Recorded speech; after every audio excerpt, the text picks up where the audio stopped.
This is the acceleration due to gravity interactive calculator, which calculates gravitational acceleration and force at different altitudes above Earth's surface. The calculator has two drop-down menus and two input fields.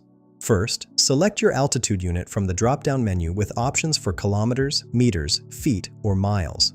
I'm using kilometers for this demonstration. Next, choose your mass unit from the second drop-down, which offers kilograms, pounds, or grams. I've selected kilograms. Now enter your values. In the altitude field, type your height above sea level. I'm entering 400. The mass field is optional and only needed if you want to calculate gravitational force. I'll enter 1. Click Calculate to see your results. The calculator determines the gravitational acceleration at your specified altitude, showing how gravity weakens as you move away from Earth's surface.